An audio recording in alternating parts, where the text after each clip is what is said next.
You're listening to Passing Time, a Detroit Lions podcast. We're one pride and all grit, with a passion for Detroit Lions football. Whether you're between meetings, between classes, sitting in traffic, or just relaxing at home, if you have time to pass, pass it with Passing Time. Detroit Lions Talk. Hey, welcome back. We're on the clock and you're passing time with us. A Detroit Lions podcast, episode 20. I'm Rob. 20, I'm Brian. Man, that was a lot of enthusiasm. More enthusiasm than some say the Lions showed last week. It was rough. I mean, the least we can say is it was rough, and we'll get into that. We will. So we're officially kind of in the red zone of podcasting, breaking into the 20. So no more long throws, no more trying to grind out first downs. Like, we're looking to kind of punch this one in now going forward. Hey, it's time. I mean, unlike the Lions, when we get in the red zone, we got to score. Yeah, man, that's a stark difference from if we were podcasting last year. So yeah, on this podcast, a lot to get into. We are going to talk about the clunker in Green Bay and what went wrong on both sides of the ball. Yep. I mean, if you want to get into it now, let's recap this for a second. So. All right. We're going to talk about Jameson Williams gets the bag. Good extension for the Detroit Lions. Yeah, and what that looks like for the rest of the team. So yeah. Lions versus Bears. Ben Johnson returns. Dan Campbell's crew, can they bounce back? That's going to be the highlight, or the spotlight for the rest of the week is going to be Ben Johnson versus his old team. Is he going to be able to overcome the teacher? So yeah, fascinating, and we'll see. Even more pressure on both of these teams. Yeah. This week, because we think we got pressure on ourselves. The Bears notoriously have a ton of pressure always, especially when they just gave it away, right? So around the NFL, Josh, I mean, if you watch that Bills-Ravens game, that was a good game. Unbelievable. Game, yeah. Josh Allen's got the magic, young quarterbacks, growing pains around the NFL. Early season hot seats.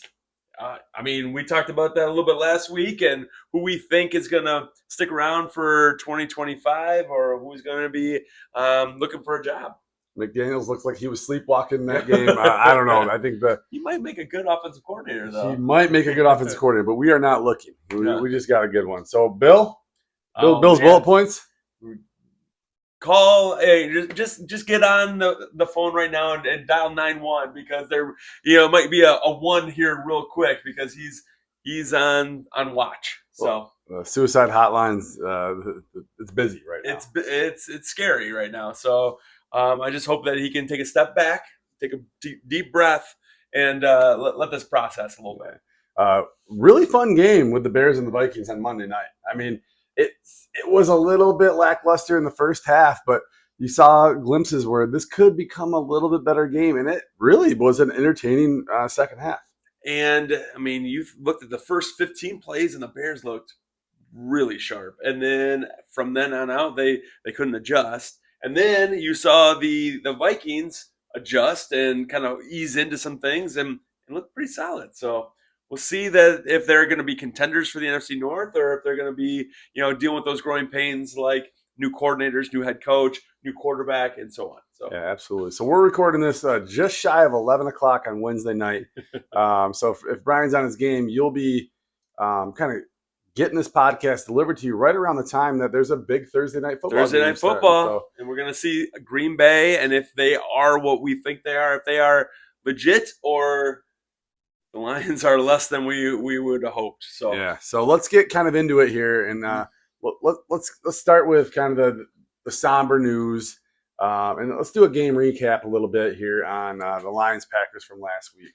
And Brian, I know there's a lot to unpack here, so let's get into it and give me just a summarization of what your thoughts are here and how we should be feeling as Lions fans. Sure. At first watch, when you sat down, you're trying to enjoy this game. You're rooting on your Lions. You know that they're going to come out and firing on all cylinders, and this is what they show you. There's concern, right? I mean, if just from that first reaction, the Lions looked rough. They looked disorganized. They looked unprepared. They looked They looked like they had not played football in a while. Yeah, I mean the first two drives were just killer drives. Like Yeah. one methodical slicing and dicing and putting plays together and putting up points. The second one, a quick hitting, Yeah. decisive, stab you up 14-0 kind of drive. And Which is a drastic difference from what we thought. Like, hey, this is going to be a top three defense in the league, and we're really going to come out and fire, and we have the dudes to do it. So I still believe we have the dudes, but can we put them in the right positions in order to be successful? and we talked about it, and there's no quick magic pill here, but it's week one in the new version of the NFL schedule with a longer season, and the Lions having playoff aspirations, so even a longer season. This is a de facto kind of preseason-y game where we're getting guys official reps for the first time, and you're going to want to have a rebuttal here. I know. No, I mean I can see that, and yes, but when it's a divisional game, it puts a little bit more emphasis on week one. So I mean, this goes beyond now. Just I mean, if we would have lost to the Texans, or if we would have lost to the Ravens, or if we would have lost to somebody that's not in our division, but having it be somebody like the Green Bay Packers, who we're in competition for the NFC North with, this is a big. This is a I guess I mean it's a big game. Yeah. So fast forward to week 13, the Lions correct the ship. We're not talking about this like Sure. we're jumping off the skyscraper here, right? Like, Oh no, I'm saying in the division it's an impact, but in the longevity of a season, it's just that first game. yeah, So yeah. So let's get a little bit into maybe microly. Why did yeah. the offensive why did the offense struggle? We didn't score points. We got in the red zone 4 times. We didn't turn those red zone appearances into touchdowns. That's huge. And one of those red zone appearances, we turned the ball over. Mhm. The other thing was we didn't take the ball away. We tried to. We had a couple opportunities. Brian Branch had a beautiful pick, which he returned for a touchdown, but you see illegal hands or illegal contact, and you see Hutch, banging up Jordan Love, and that ball was overturned. Also, ball in the hands of Alex Anzalone, like the next play, and couldn't come up with it. So those little things turn into huge things, right? They turn into game-changing plays, and those are just two of the reasons, and we're not even talking about the offensive line yet. Yeah. So um, pretty poor performance by the offensive line, and that led to what you saw. The running backs really struggled, right? So 20 carries, 44 yards. The passing game, if you look at the numbers, looked really efficient, right? I mean, the Goff's numbers percentage wise look pretty good on paper, but nothing deep. Nothing A deep. lot of short throws. So basically, you're running into a loaded box. You're passing it into corners they're right on you. Yeah. They're not giving any take there. So the Lions moved the ball a little bit here and there, but man, they just really, really struggled to get something sustainably going throughout the game. And one of the stats that really kind of flew out to me was of the 22 runs for Gibbs, 16 of them he was hit in the backfield. So, I mean, he couldn't even get going. Now, something that I've observed was Gibbs was not putting his foot in the ground and getting north and south. He was not getting up the field. He was looking for that explosive play. He was bouncing sideline to sideline, I would say just a little bit too much. And not only that, but he looked to me a little bit more like rookie Jahmyr Gibbs. He slipped a lot. He couldn't find his footing at Lambeau. And I'm hoping that he can settle in and come Ford Field. That might be a little bit different. So yeah, and maybe there's some gamesmanship out there. Maybe sure. the grass was different. Maybe things were a little bit different out there, and we're not. The Lions aren't used to that. That's really no excuse. No excuse. But we get to get our own turf and kind of neutralize some of the elements here Sure. this week. Now, on the other hand, you looked at guys like Monty, and his numbers weren't spectacular, but you just saw, again, using the eye test, he looked more efficient. He was pounding the ball. He was getting those hard yards. Guys were hitting him in the backfield, but he was still gaining 2 or 3. And I look at that where we had last year, Monty starting off the game. You could see him as the starter. And now we saw that kind of transfer over to Gibbs in week one. Yeah, and you know, let's tip our caps a little bit to Green Bay as Oh, for well. sure. So they're getting pressure. I mean, Micah Parsons is a problem. There's no getting around that. He makes their defense. He elevates their defense. And even only having like 11 snaps in the entire game, he still had an impact. Yes. And you saw that. He was a handful for Penei Sewell. He was a handful for the rest of our offensive line when he lined up over our guards and centers. He was a problem, and we had to account for him. And because we accounted for him, guys like Cooper, their linebacker, their second-year linebacker, flew around and had a game. So. Yeah. So Goff's constantly getting pressure. So he's checking down. He's taking hot routes. He's never in a full rhythm there. And Parsons got a lot of pressure on him. But to your point, there was a lot of different Packers that were getting pressure on Goff the whole game. Forced throws, hurried throws. It just looked like he was uncomfortable. It looked like he couldn't settle in. Didn't look like he had time to go through a ton of his progressions. He may have gotten to 1, 2, and then checked down, right? Because there was pressure in his lap. He saw a green jersey, and he wanted to make sure he got that ball out. To his credit, though, he was taking what the defense was giving him. They were moving the ball. They had the time of possession overwhelmingly in their favor throughout the game. They just couldn't turn red zone appearances into touchdowns. And that's huge. You turn 1 or 2 of those into a touchdown. This is a different story. We have a different game here. Even with the woes that we saw in the offensive line, it might have eased our concerns because the game could have been a little bit closer. But because we turned the ball over in the red zone, because we didn't produce touchdowns, now we're all ready to overreact and scream and yell. And is Dan Campbell the problem, or is John Morton the problem, or is Kelvin Shepard the problem, or is it the O line, or is it the honest answer is they're all at blame. There's fixable things, and Dan Campbell, you looked at his press conference. He said these are fixable. We're going to get better. It's going to be a progression, but it might not be perfect until he said maybe week 6. So those are my concerns. Can we survive until week 6 without playing our best football? Yeah, and we talked about it last podcast or the podcast before. It's going to be a tough start to the season with new coordinators and a very, very difficult schedule. So, man, we are just so emotional, right? So it's just like the people are pointing fingers like, is Dan Campbell the problem? Is Brad Holmes the problem? It's you're the problem. All right, you are the problem. Like this is a process. This is not a sprint. Okay, this is a extreme marathon, especially for a team that's got Super Bowl aspirations. Last year, we probably sprinted a little bit too much, and I think there's going to be kind of a new cadence to this season. And so the worry is we've been spoiled. Right? I mean, last year, 15-2 teams don't do that nearly as often as you think. And it was a special season. We got spoiled because now the expectation is winning every single game, every single game. And when you have a clunker like you had at Green Bay, then like we'll talk about Bill later, but it's concerning, right? Yeah. It's concerning. So we need to find our balance. We need to find our growth and our. Like Dan says, we got to make sure that from week 1 to week 2 we improve. Yeah, and and if you've seen football before, the biggest improvements in most teams is from week 1 to week 2.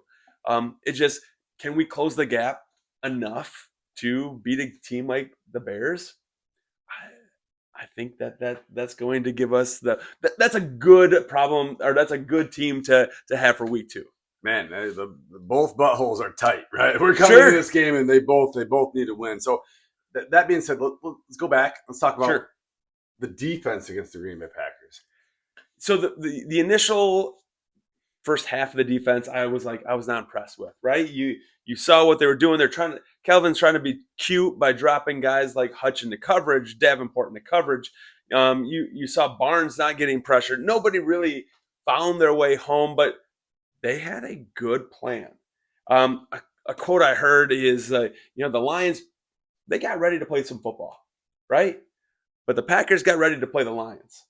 And so when we approach this game, based on like, let's get ready to do what we do. And they got ready to come beat the crap out of the Lions. And they did. They had a great game plan. They saw our tendencies before we had them. We fell into those tendencies and they exploited them right from the start. Yeah. And so, like, you saw progression of the defense as the game went on. We stopped getting so cute. We started getting a little bit of pressure, no sacks.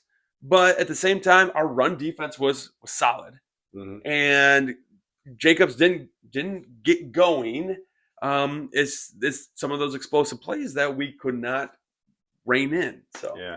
So my quick take is I feel like the defense let the defense down for the first couple drives, and that's shaking some rust off. It's getting the guys out there, they're playing, and that's excusable. But then towards the later parts of the game, I thought the offense left the defense down towards the end of the game. The field position battle was in Green Bay's favor, yes. And that's how they were able to compile onto make a lead that is. We can chip away at a 14-0 lead, but it's harder to chip away when they start piling points after that. And it is. And when we can't move the ball, we can't get our flow going, then it's going to be difficult, right? And then when that field position becomes overwhelmingly, when you get your ball at the 1 yard line and you're still making mistakes, that's going to put you in bad spots. Yeah, there's no doubt about that. No doubt. So, it was a bad game. Okay, bad game. The panic button, we're not tapping it. We're not hitting the panic button. We're not hitting it here on passing time. Okay, this podcast is not hitting the panic button. We're going to see this through, and I do believe that they're going to improve, specifically going into week 2. So for sure, they're 0-1. You know, yep. In golf, you know, you can have a great hole, and you could putt terribly, and then you end up with a bogey, right? And it's 1 or 2 missed putts. You clean that up next hole, and you can birdie that, and you're still a good golfer. So the Lions are a good football team. And 15 other teams are also 0-1 right now. So we're not sitting here by ourselves, you know, looking at from the bottom up, right? We're still a good team. You're right.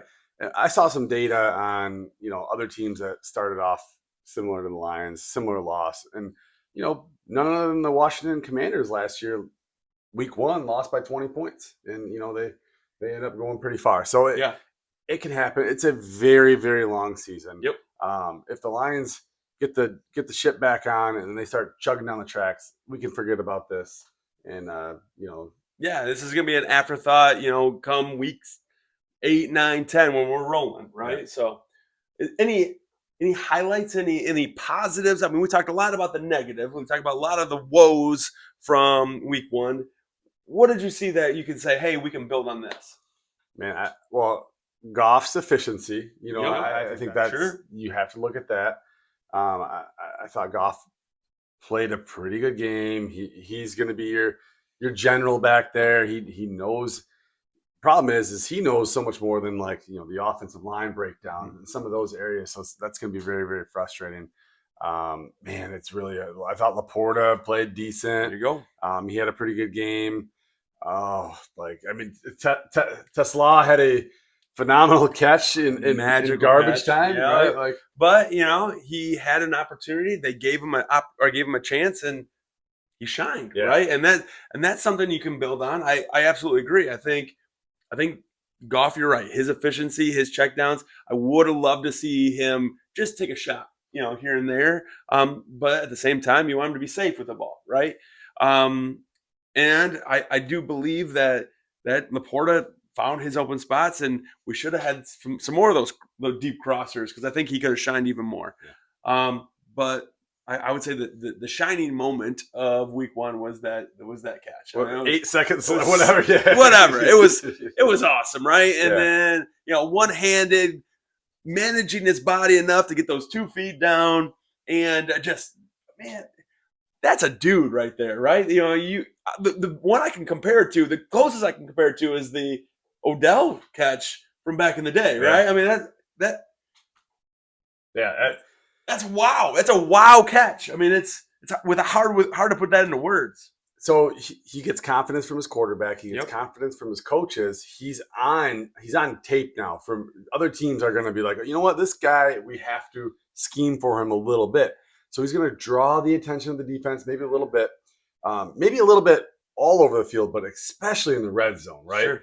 So that's going to open up opportunities for the running game, for the other receivers and tight ends in Detroit. So that was good, encouraging to see. Yeah, and hearing him coming into this week, he was sick early, so he missed 2 days of practice. The only day that he was available for practice was red zone day.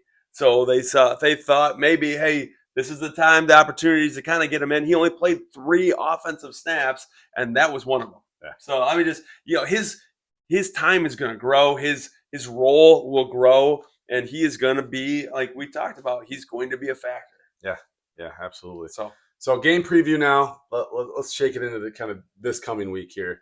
Lions Bears, big week for both teams. Do you have kind of going into this?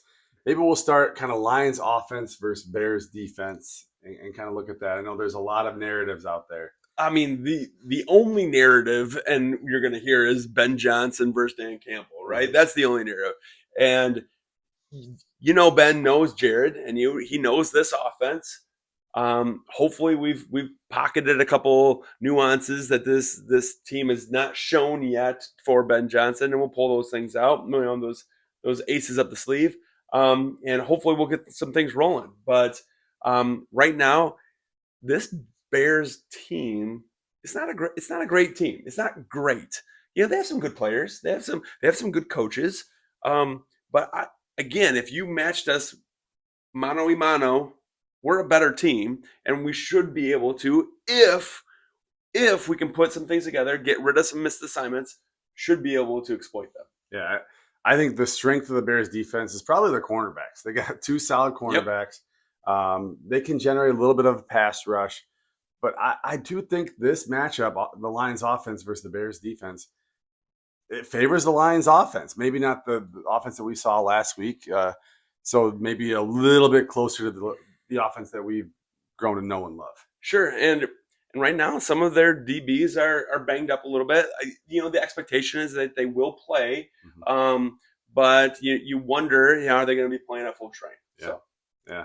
What about maybe the more intriguing matchup is, at least, for you and I, probably for you as well, is the Bears offense against the Lions defense. And I think you saw, if you watched the Bears Vikings game, you saw that first quarter, that first 15 plays that Ben scripted was magical, right? It was good. They looked efficient. They had practiced that over and over and over and over again, and they did a great job, and they moved the ball.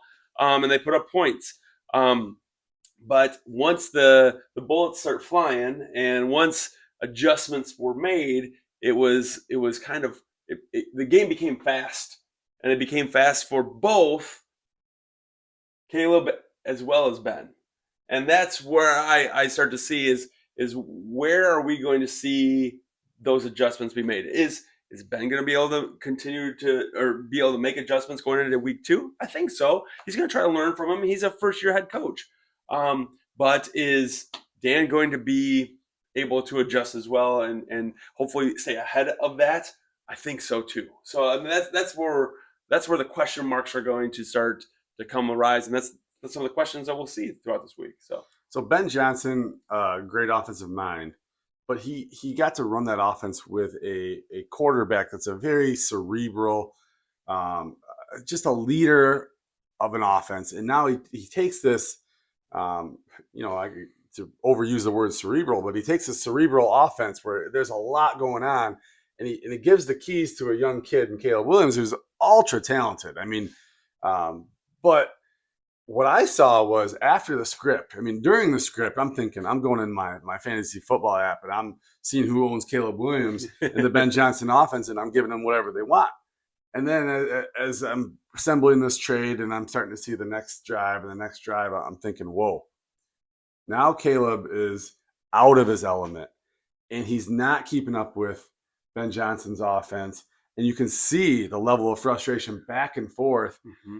Man, I just thought, I can really see the Lions turning them over a couple times. And that's the hope. You put a little bit of pressure. You make Caleb do a little bit too much.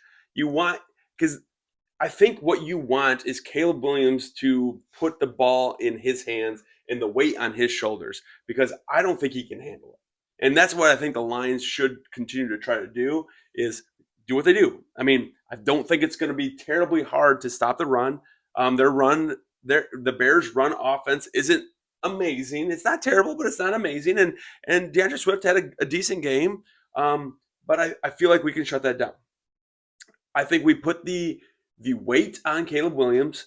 We do the best we can to take away DJ Moore and maybe Odunze and do the best that we can in order to have Caleb force some things because that's when the ball is going to get turned over. Yeah. And we got to fix our offensive line.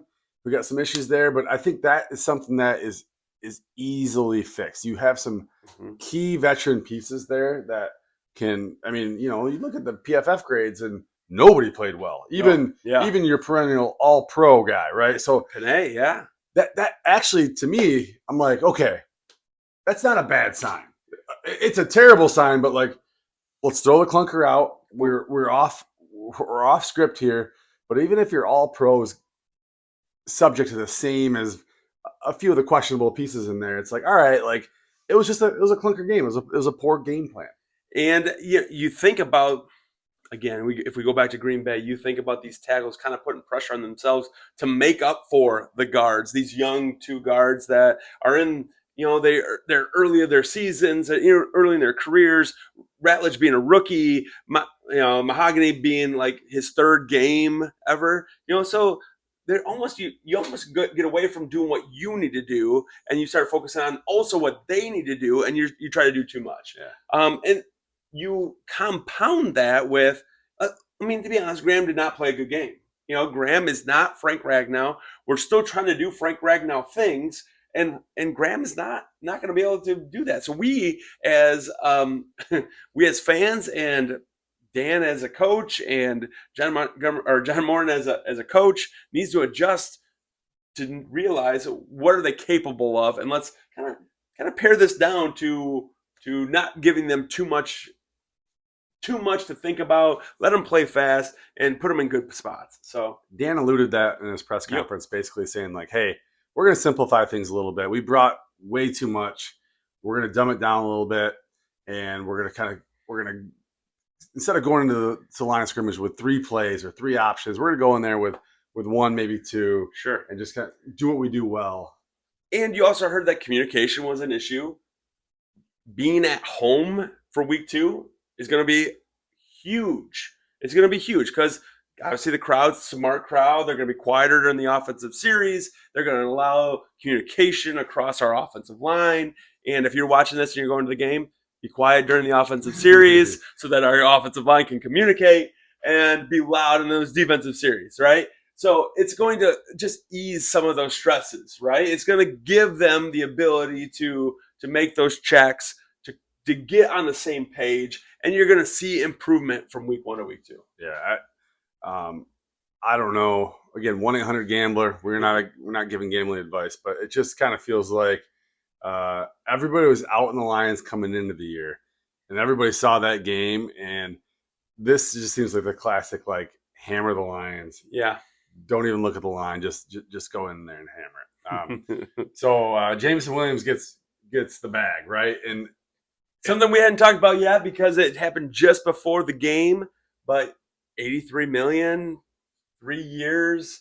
Now this is on top of not this year, not his 5th year, which is next year, but in 2027. So what makes him the 13th highest paid wide receiver in the league right now? I'm going to tell you, it's going to look really, really reasonable come the time that we start paying that. Yeah. And the Lions are notorious for this. We've talked about it and talked about it, is they try to get out in front of these things. And they can do that with most of their players. It does seem like maybe Aiden is just like, hey, like, let's not get out in front of this too far. Yeah. He's pretty confident in his own ability, and that one might drag on a little bit further. So let me ask you, okay? Would you have paid J-Mo, knowing what you know of J-Mo, knowing what we know of the team and our needs, would you have paid J-Mo this contract at this time? Based off production through his whole career, no.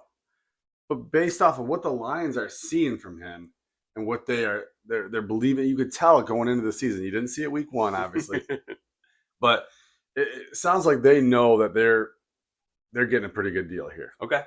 Okay. And the only concern that I have is paying JMO means that you might not be paying somebody else. You know, whose pocket are you then taking that out of in order to move forward? Because like we got a great team, we got a roster full of stars, and JMO's one of them. I'm not going to disagree. I'm not going to downplay the fact that he's one of them. But is he one of the more essential ones that we need to pay? And those are just questions that I have, and I don't have a good answer for you. Yeah. But something we gotta consider, because Alex Anzalone is at the end of his Lions career, I think, but he's also a very major part of this defense. Mm-hmm. And paying a JMO means that you might not be paying an Alex Anzalone, and you might have to risk watching him walk. Brian Branch, Jack Campbell, Jahmyr Gibbs, Sam Laporta. Aiden Hutchinson. There's guys out there right now that are going to need to be paid, and are we going to be able to do that? Considering next year is going to be tight, yeah, and the year after is going to be tight. So yeah, just consider that. Cap going up. Obviously, they're kind of looking into the future. That's the hope. And they're locking this contract in that doesn't even start to kick in until 2027, right? So, yep. Man, this could look brilliant. You look at like the Atlanta Braves are really good at signing these guys that show a lot of promise, right? At the time, it's like, dude, you're going to give this, Acuna, 120 million guaranteed. He hasn't done anything in the major leagues, right? And all of a sudden, you get 2-3 years in it, and it's like, yeah, that guy is getting paid $50 million a year if he's a free agent. So right. Getting out in front of the Colt Keith contract with the Tigers, they paid him early. He took a little bit of a discount if he achieves a above Major League Baseball player average. Also, he bought himself a little safety net. Same with JMO. Sure. He's had a rocky start to his career, so he's not fully betting on himself. He's like, you know what? Like, I'll give you a little bit of a discount, but I'd like to cash that check and put it right in my bank. It makes sense. I mean, I'm not saying that I wouldn't have paid JMO. I think this is a smart play, and I think that we got him for a deal. Once that deal gets to where we want it to be, like in 2027, it's going to be a deal. Yeah. But right now, we're still concerned because we haven't paid Hutch and we haven't paid those other guys. So yeah. So let's kick it around the NFL. Okay. Talk about kind of maybe the 4 or 5 biggest bullet points, and we touched on some in the opening, but the Josh Allen comeback. If you were stayed up late enough to be able to watch it, or you saw the highlights the next day, but pretty incredible game. It was an incredible game, and you thought the Ravens were in control of that game, and then all of a sudden there was a mishap. Derrick Henry fumbled, and then the tides just turned, and Josh Allen took it upon his shoulders and ran with it and did great. I mean, he did MVP things. Yeah. So be honest, did you watch that all live? I watched it all live. Oh man, yeah, that's awesome. I was tired the next day. So. Did you watch Monday Night Football completely live? I watched half of that live. Oh, okay. So you went to bed thinking the Bears just beat the Vikings. Well, to be honest with you, I watched the second half because I was off doing some other tasks, the honey to-do list in the first half. So you're doing the late night oil. I got work to do, man. You're jonesing for that football. Yeah, all right. All right. So let's talk about Monday Night Football. Tale of two quarterbacks. Hold on. I know what we're going to talk about. Do you want to talk about JJ? I was going to get into Caleb. First, but we can talk about JJ. Oh, go ahead, gush. Go ahead. So y'all want to bury him after the first half? Just want to bury the kid on the road, making his first start. Just want to bury him. What's he do? And he's got Justin Jefferson's. Joe Jettas was like, "Hey man, like this is my guy." He stayed level-headed. One thing about JJ, and this is one of the reasons I love him, is he is a very, very level-headed guy. He's a positive guy. He stuck with it. I mean, after that pick six, it was just like even I was just like, "Whoa, this is tough to watch." He's scrambling. He's getting sacked. Nothing is working. That second half.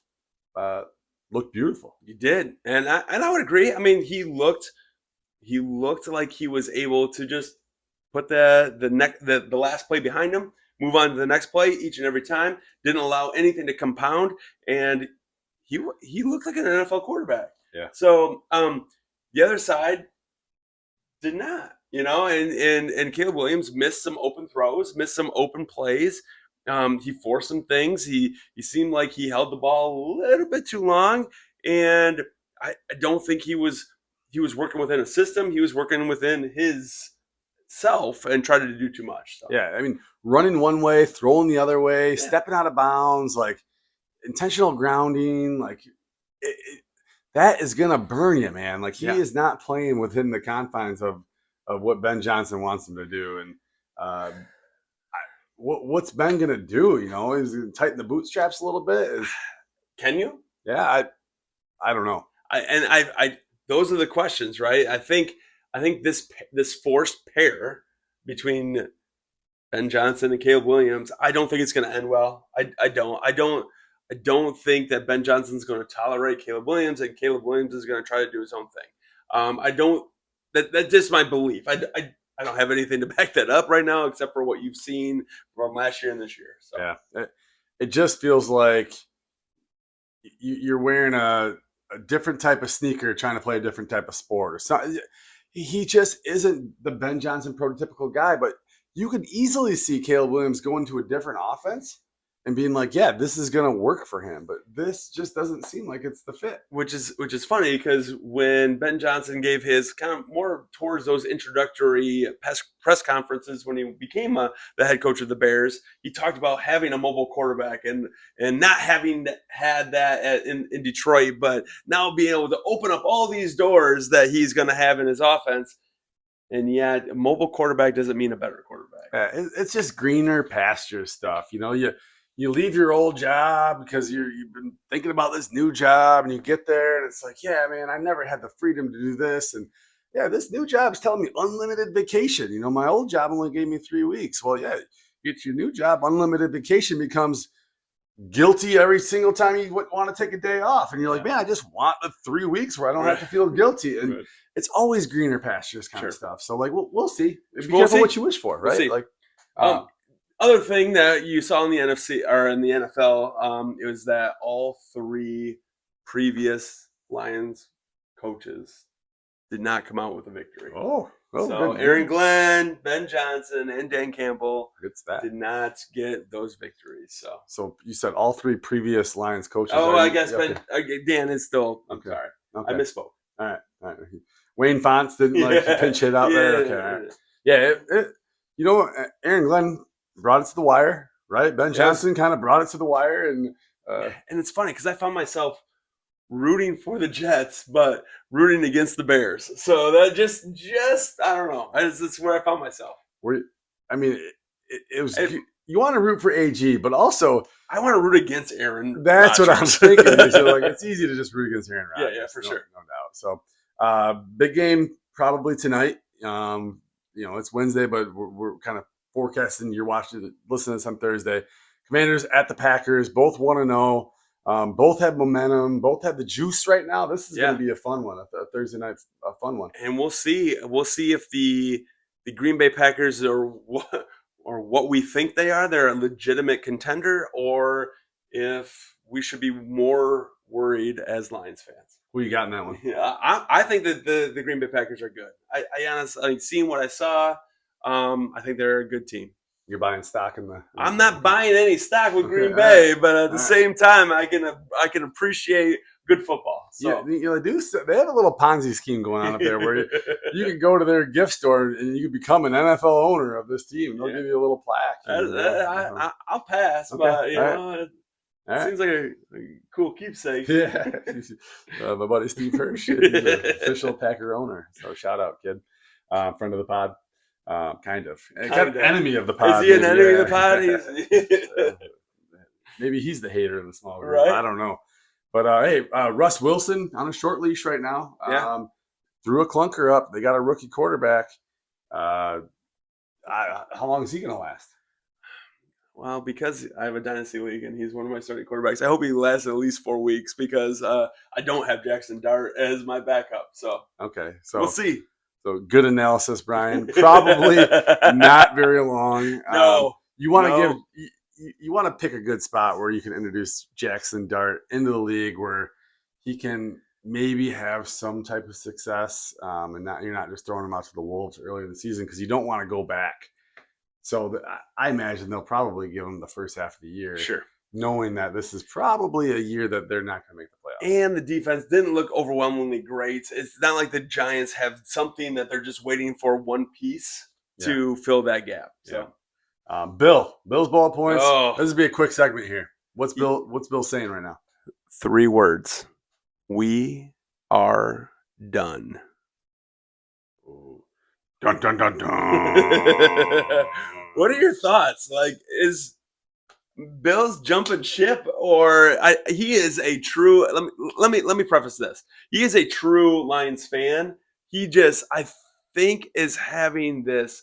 He sees that week one, and he is just not liking what he sees. I mean, nobody did. No, like, let's be honest. We didn't. We don't like losses. We don't like unsuccess, like not having success. We don't. We don't like an offensive line that struggled. We don't like not being in sync. We don't like giving up points. We don't like losing to Green Bay. Yeah, yeah. Nobody does. Oh, you're fired up. I love it. I love it. So Bill's emotional, man. It's just like, dude, like come on, like have some emotional stability here. Like this is a Lions team coming off of 15-2. Largely, most of that talent is in the room. There, we we lost 3 guys. One of them we replaced with a pretty solid corner. Two of them we're going to have to figure out, and they're going to have to gain some continuity along that offensive line. So Frank and Zeitler, great pieces to this offense, and I think that we're not putting. Maybe I didn't put enough stock into their importance, right? And I think we're seeing that right now. We're going to see some woes. We're going to see some growing pains, and we're going to need to have them grow quicker than we hope. Than they want to. But yeah, I think that offensive line is going to be a huge piece. Yeah. Bill's spoiled. I mean, we're all spoiled. Yeah, but like you know what? Some of us got whooped so hard for so long that we remember it, man. Like we remember it, and like we're not peeking our heads out there bragging to our neighbors. Still, like I'm not. Like even last year, 15-2, man.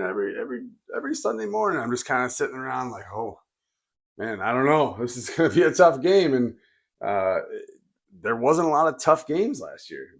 There weren't, and I love the fact that we had that success. You want that to be continued. Yeah, so and I appreciate Bill because I think that he wants the Lions to be successful as well. I mean, he challenges Brad Holmes, he challenges Dan Campbell, he challenges John Morton. Being a coach himself, he challenges Kelvin Shepard. He wants them to be successful, and he would do some things differently. So each fan to their own. So yeah, that's cute, Bill. Challenge Brad Holmes. It's like I'm challenging Steve Jobs. Like I want my iPhone to be better. 20 years ago, revolutionary technology. It's just like that's cute, but like, come on. Like, oh, Bill, you're so cute. Yeah. Around the North. We touched on this. We're going to kind of drag through it.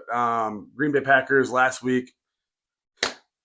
It was last week. Just they won. So in the first 2 drives, they had us right where they wanted us. Yep.